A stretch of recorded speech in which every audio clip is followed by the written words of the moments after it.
Yo, what is going on, guys? Alex7 here. Welcome back to another video. And then today I finally have some pretty exciting news for you guys, and that is Nacon sent me something very special. Happy New Year 2021. Before I even get into that, let's talk about 2021 and all of that good stuff, guys.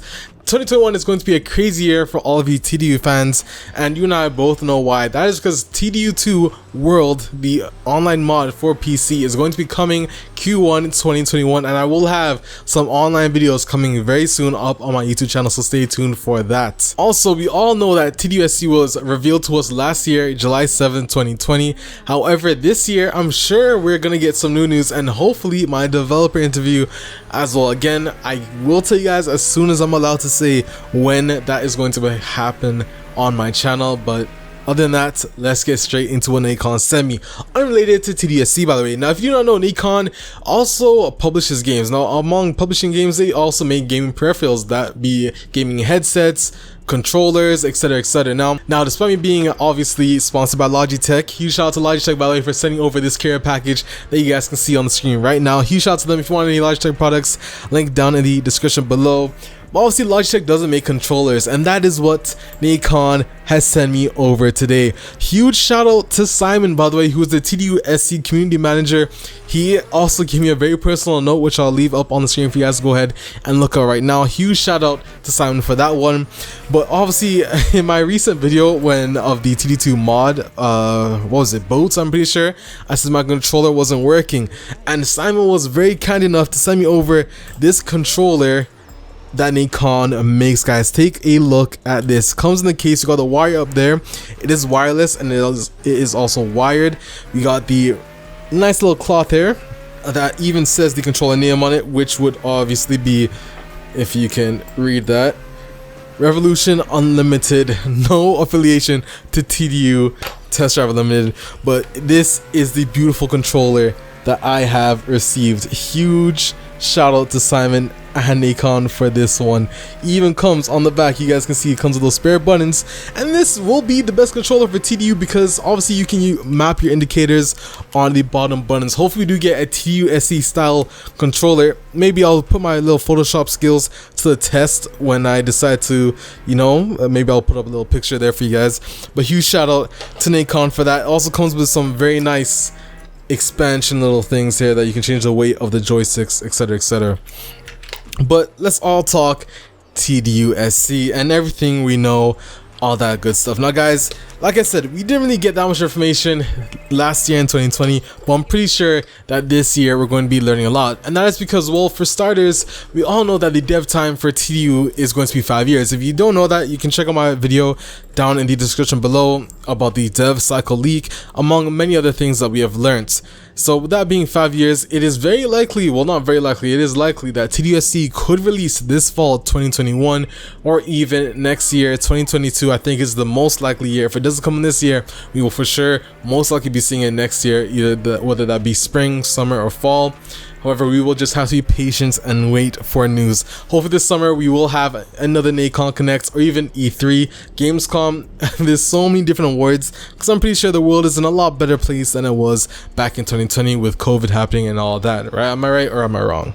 Now, some of the main things that are confirmed right now, no speculation, no BS, obviously, is that TDUSC is going to keep the same DNA that it had from all the previous games. Now, if you do not know, it is going to be developed by Kiloton, otherwise known as KT Racing, who has been doing a phenomenal job at the WRC 9 series, well, WRC series, but WRC 9 has been a brilliant game, and that's not just being biased, guys. Like, I generally mean WRC 9, especially with the wheel, has been so much fun, and I have some very exciting WRC 9 content coming to you guys for this year. Now, obviously, the publisher is Nacon. Again, huge shout out to Nacon.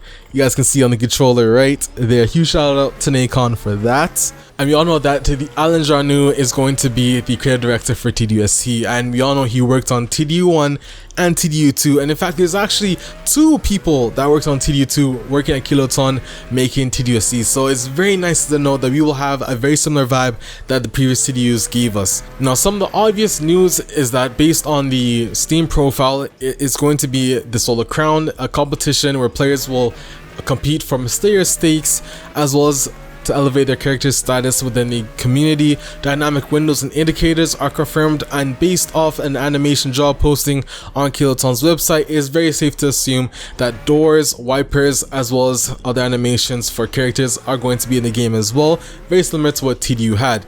Now in terms of physics, I'm very excited to see what Kiloton are going to be doing, because in my opinion the KT engine, which is going to be used in TDUSC, is going to be something of similar of WSC9, obviously revamped and better suited, because WSC9 is a rally game and TDUSC is going to be more of a simcade. Well, simcade, we don't really know what type of genre it's going to be aiming for, but we do know that it is a driving game and not a rally, so obviously WC9 is a bit slidey sometimes, and that makes sense. So it's gonna be very exciting what they do with it, but in my opinion the actual physics in WC9, they nailed it. They have honestly nailed it, especially with the wheel. I promise you the force feedback has been implemented so beautifully. Now of course the game is not yet rated, despite what anyone tells you. The only reason it was rated, or you see the rating, is because that was for the whole Nacon Connect show. Now we also do not have release date, but I'm pretty sure we might be getting a release date this year. Again, I'm not sure when we will be getting news, but I promise, especially the developer interview, guys, when I can say it, I promise I will. Very soon, hopefully I will be able to share the date of that.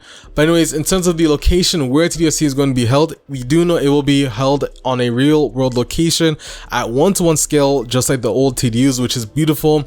However, we are not too certain on the map. Just leaving speculation aside, if you want to see all my island speculation videos, I'll leave a link down in the description below to all my playlists for TDU3, aka TDUSC. But my top 3 most likely is Tenerife being at number 1, because there's a lot of things that kind of point to this game being on the island of Tenerife, which is a beautiful island. This picture I'm going to show up on the screen right now just proves, like, come on, you guys, you definitely want to drive on this island. But anyways, Tenerife Reunion, which fun fact was actually featured in the most recent Grand Tour episode. They went to Reunion, and there's a huge bridge off on the side of the island which they actually drag raced on, so that'd be very cool if they were able to implement that in the game as well. But other than that, most likely Mauritius is my 3rd most likely island, but again, I'll let you guys speculate that on your own. Now in terms of the confirmed car brands, we do know Apollo, Bugatti, Dodge, Ferrari, Koenigsegg, Lamborghini, Porsche are all the confirmed car brands. Confirmed cars include the Apollo IE, Bugatti Chiron, Dodge Challenger, Koenigsegg Agera, Koenigsegg Regera, Lamborghini Diablo, Porsche 911 Carrera, Porsche 918 Spider, and the Porsche Cayenne. Now of course you have to progress through the game to obtain these confirmed car brands, and car customization and avatar customization has been confirmed. However, no details of how far in depth they will be. However, Alan does mention in his developer interview that luxury clothes and accessories of your avatar will be present in the game. Now that's pretty much everything we know. Solid news, confirmed stuff. We don't really know much beyond that, just based on what Alan Janu said in the previous developer interview, as well as all the Steam page information and other stuff that was shown in the Discord, which I highly recommend you guys join the official TDUSC Discord for all of the news. But other than that, guys, that's all I have to say for this video. If you did enjoy, leave a like down below and subscribe for more TDUSC content. Do not forget, I will be back on Sunday with another video related to WSC9, and we will have some TD2 online videos coming very soon. TD World release Q1 2021, guys. Hope you did enjoy. I'll see you guys in another video. I'm Alex7, and I'm out. Peace.